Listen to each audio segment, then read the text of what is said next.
नमस्कार, म तेजवीर सिंह बस्नेत हुँ। म आज हजुरहरु समक्ष यो भिडियो मार्फत निजी सम्पत्ति अथवा निजी आर्जनको सम्पत्ति बारे विभिन्न कुराहरू उल्लेख गर्दैछु र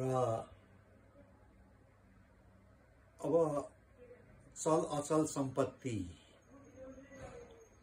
आफ्नै प्रयासबाट अथवा मेहनतबाट वा बुद्धिबाट आर्जन गरिन्छ र त्यसबाट चाहिँ नि बढाएको जति पनि सम्पत्ति हुन्छ त्यसलाई चाहिँ नि निजी आर्जन वा चाहिँ नि मतलब व्यक्तिगत अथवा निजी सम्पत्ति चाहिँ नि भनिन्छ।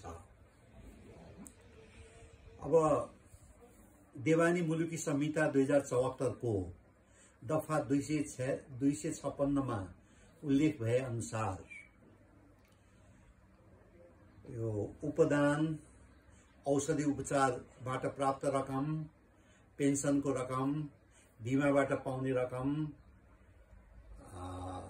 र चाहिँ नि अब आफ्नो श्रीमानको र श्रीमानको अंशहरूले अंश बन्ड गर्दाखेरि अब प्राप्त भएको महिलाले यस्तो किसिमको सम्पत्ति र चाहिँ नि यो अब दान बकस औपतालीबाट पाएको सम्पत्तिहरू र आफ्नो ज्ञान, सिप, बुद्धि, विवेक इत्यादिबाट पाएको सम्पत्तिको कुरा भयो।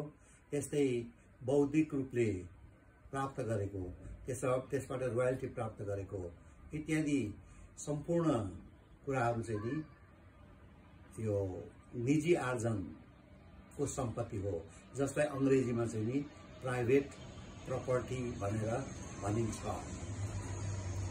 अब यस्तो सम्पत्तिमा चाहिँ नि आफू खुसी अनुसारले यो मुलुकी देवानी संहिता 2074 को अधीनमा रहेर त्यो चाहिँ नि त्यसलाई चाहिँ नि उपभोग गर्न पाउने, खर्च गर्न पाउने त्यस किसिमको कानुनी प्रावधान नेपालमा चाहिँ नि छ। अब यस्तो किसिमको सम्पत्तिमा चाहिँ नि अब अंशयारहरू, खास गरेर दाइ भाइहरू र अन्य अंशयारहरूलाई चाहिँ नि यस्तो निजी आर्जन अथवा निजी सम्पत्तिबाट प्राप्त सम्पत्तिलाई चाहिँ नि अंश बन्ड गर्दाखेरि बाँड्नु चाहिँ नि पर्दैन। तर अब बातको रूपमा के छ भनेदेखि अब एउटै घर परिवारबाट बाबुआमाले निजी आर्जनबाट सम्पत्ति कमाएको छ भनेदेखि त्यस्तो सम्पत्ति चाहिँ नि आफ्नो छोराछोरीहरूलाई दिन्न भन्न चाहिँ नि पाइँदैन। यस किसिमको कानुनी व्यवस्था चाहिँ नि छ। यस अवस्थामा आफ्ना सन्ततिलाई चाहिँ नि दिनु नै पर्ने अनिवार्यता चाहिँ नि छ। यति भन्दै यो भिडियो म यिनै अन्त्य गर्दछु। धन्यवाद।